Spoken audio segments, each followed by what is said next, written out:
Good morning, everyone. There is a barrister in the UK who now has his own YouTube channel, and he explains every day, sometimes 2 or 3 times a day, important issues of law in very simple terms. And he's very popular. People appreciate a straightforward approach, giving the facts without being judgmental. And I think that without realizing it, that's what I have been doing over the last few years.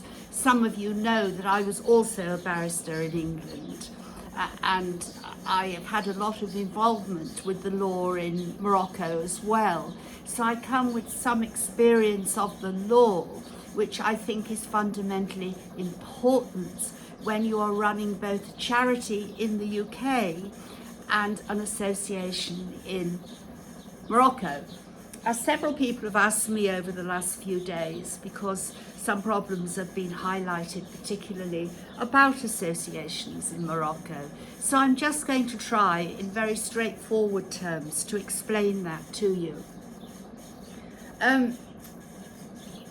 To form an association in Morocco, you have to go through several hoops, administrative hoops, and have approval from your local community, which is then approved by the local area that goes to the region, but has to comply basically with the law which is determined by central government in relation to the formation of associations.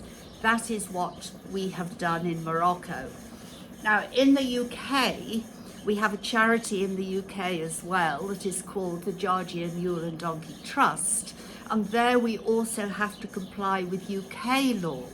But in UK law, the charity is very heavily regulated and is regulated by the Charity Commission, which operates under law established by the UK Parliament. So every donation you make to our charity goes through the United Kingdom, the England and Wales charity, and is online. It is all accounted for. It all goes to our accountant in the UK, and it is transferred to our charity bank account in Marrakesh in accordance with Moroccan law. That basically is how we do it. We work quite closely with two other major animal charities in Morocco. Firstly, they're now known as Sarah down in Agadir, and that was a charity established long before any of us by Michelle Osberger, who has done an enormous amount to save the dogs in that part of the region, and was the first people to operate in Morocco the TNVR scheme, which is track, neuter, vaccinate and release. They release them back into their communities. But she literally has hundreds of dogs in 3 refuges of her own. And the other charity we work with extremely well is SFT in Tangier, which lots of you will know of, which is run by Salima Kadou. I know her as Sally, and she has changed the face of Tangier in terms of the acceptance of dogs that live in Tangier. And she also operates a very, very effective TNVR scheme where dogs are released back into the community. And she has won several awards for the work she's done. We find we work very well together. They both have some donkeys. I have entirely equines, and we have a few pet dogs, but we don't take dogs and cats. Both Sally and Michelle have helped me by taking dogs from here that we may have rescued, but equally I have taken lots of donkeys from them when they had particular problems or they didn't have the space to accommodate them. And as you know, we have over 260 equines here now. We comply with the law, I believe, to the letter. Enshrined in Moroccan law, we are bound to declare to central government, to the General Secretariat of the government, at the end of every month, the amount of money that we have brought in from abroad. And we, in fact, do that on a pro forma sheet of paper. And we have started now to send a copy of that down to our local Qaid in our local region. That, of course, is to prevent money laundering, and the government is really quite tight on that, and understandably. So, in very simple terms, that is as it stands now, and you can make of that what you will. It hasn't been easy. We've had to develop our charity over a number of years.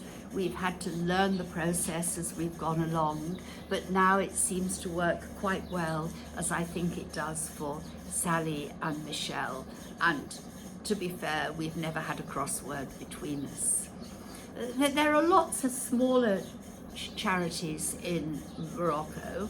I guess, and I'm not making any judgment, I guess some of them may not be regulated, but they do a splendid job and they deserve our support.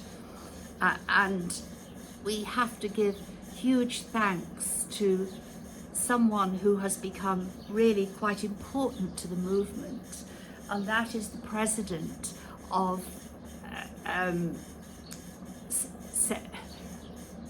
the Society for the Protection of Animals in Morocco, and he is based in Rabat. He's a great campaigner, and he has been behind the groundswell of the movement to try and save the dogs from the killing by the authorities. There is a lot more to say about that later, and perhaps I'll return back to that as a matter of law on another time. But he has been enormously supportive to us because he recognises the work that we do. And whilst we don't have the groundswell of support as they do in terms of dogs, because we have so many equines here and they come from all over Morocco, I think that Spa du Maroc, as they call themselves, have recognised that we care passionately about the welfare of working animals and have been very supportive to us, and we thank them for that. We have 2 court cases running at the moment, and one is in Marrakesh, and I have the papers in relation to that, and that was an attempt to try and find out where the donkey who had his eyes gouged out by someone in Safi, which is a long way away on the coast, where the animal actually was, so we could have a proper veterinary report to give to the court, because the second court action is taking place in Safi, and I was down there yesterday. Safi is about a 2.5-3 hour drive from here, so it's a long way away, but we were very courteously received by the court when Charles and I visited. They already had the application and the papers, as we have asked the chief prosecutor there to investigate the person who actually gouged these eyes out, and they will be continuing with that work. I do wish that all associations would work together. It's a shame they don't, and we will always try, but if they don't, and there is a serious case of cruelty, we have to resort to the law. I think it is sometimes seen that because I'm English and I'm on the screen quite a lot, that somehow we're different to the Moroccan charities. Well, let me make it perfectly clear, we are not. Charles and I were privileged to be able to come to Morocco and invest in Morocco, and we have invested in the refuge here. But we don't take European volunteers. We don't have permission to do that from the government at the moment. We are employing at the moment 18 men, so we are keeping 18 Berber families, and we have a very close relationship with the local Berber community. We are a Moroccan charity, and it is the team who work with me that have built the charity into what it is today. And just finally, as a matter of interest, I am applying for Moroccan citizenship, which very, very rarely happens. And I'm doing that on the basis of the work we have done. I have never taken any money out of Morocco. We are prepared to leave our land to Morocco.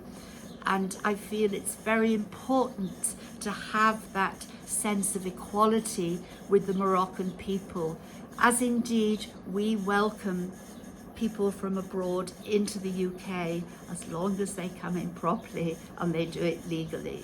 That's all for today. I think perhaps that's enough. Bye for now.